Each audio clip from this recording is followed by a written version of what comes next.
सर्दियों की रात, जब हर जगह बर्फ बिछी हुई थी और जब छत्तीसगढ़ के छोटे शहर राजपुर की सुनी हुई थी। यहाँ के लोग अपने घरों के अंदर गर्मी भरने में मस्त रहते थे, लेकिन उन्हें पता नहीं था कि इस रात उनकी शांति टूटने वाली है।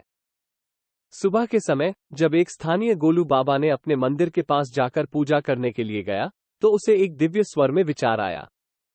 वो सोचने लगे, क्या कुछ अच्छा या बुरा हो रहा है? गोलू बाबा का मानना था कि वो भगवान के साथ संवाद कर सकते हैं।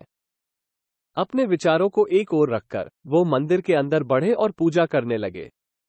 तभी उसने एक अजीब सी चिंता को सूझा देखा। मंदिर की प्राचीन चट्टी में एक असामान्य चीरा दिखाई दिया। गोलू बाबा ने चट्टी को ध्यान से देखा और चिंता में और बढ़ गए।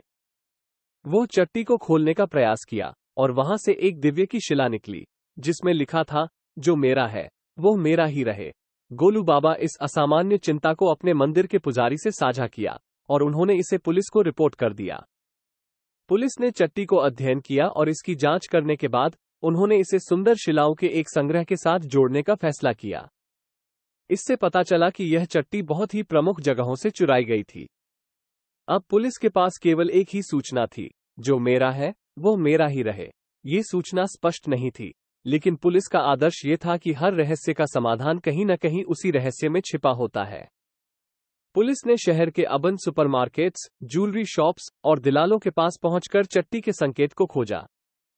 वे बार बार चट्टी के विचार को पढ़कर विचार किए और विचारशीलता से सोचा। फिर एक दिन एक महिला ज्वेलरी दुकान में एक अजीब आदमी को देखा, जिसने बड़ी राहत के साथ एक बड़ा हीरा खरीद लिया। महिला ज्वेलरी व्यापारी को यह अजीब लगा, क्योंकि वो आदमी पिछले सप्ताह तक हीरे के बारे में नहीं पूछा था। महिला ने पुलिस को तुरंत सूचना दी और पुलिस ने उस आदमी की पूरी जानकारी का पता लगाया। जब उन्होंने उस आदमी के घर की जांच की, तो वह अद्वितीय शिलाओं के एक बड़े संग्रह को खोजा, जिसमें चट्टी भी थी। अब पुलिस के पास सबूत थे, लेकिन वे ये जानने की कोशिश कर रहे थे कि जो मेरा है वो मेरा ही रहे का मतलब क्या हो सकता है। इसके बाद एक बुढ़िया ने पुलिस को याद दिलाया कि वह आदमी अकेले रात में गोलू बाबा के मंदिर के पास बड़ी आवाज में बोल रहा था। वो आवाज यही थी, जो मेरा है वो मेरा ही रहे। पुलिस के अधिकारी ने गोलू बाबा के साथ मुलाकात की और उनसे चट्टी के विचार के बारे में सब कुछ पूछा। गोलू बाबा ने बताया कि वह अद्वितीय चिंता को मंदिर के पास सुना था और उसकी चिंता से वह चट्टी को खोजने में सफल हुए थे। पुलिस ने सोचा कि इस चट्टी की जड़ों में ही रहस्य छिपा है और उन्होंने इसे जांचने के लिए एक विशेषज्ञ को बुलवाया। विशेषज्ञ ने चट्टी की जांच की और उसमें एक छुट्टी होने का पता चला। छुट्टी के अंदर एक सबसे छोटी शिला थी और इसमें एक छुट्टी का मैसेज था, जो मेरा है वो मेरा ही रहे। ये सब कुछ स्पष्ट हो गया। चट्टी का मतलब यह था कि चोर ने वापस अपनी चुराई हुई चीज छोड़ दी थी। शायद उसे उसके कर्मों का फल चाहिए था।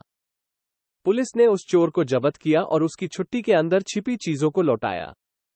गोलू बाबा का विश्वास सच साबित हुआ कि रहस्य का समाधान उसी रहस्य के भीतर छिपा होता है, और पुलिस की साहसी जांच और विचारशीलता ने उन्हें उसे हल करने में मदद की। इसके बाद से गोलू बाबा का मंदिर और छत्तीसगढ़ के लोगों के बीच का विशेष संबंध बढ़ गए, और वे सबको ये सिखाते रहे कि रहस्य का समाधान कभी कभी बहुत ही असामान्य स्थानों में छिपा होता है।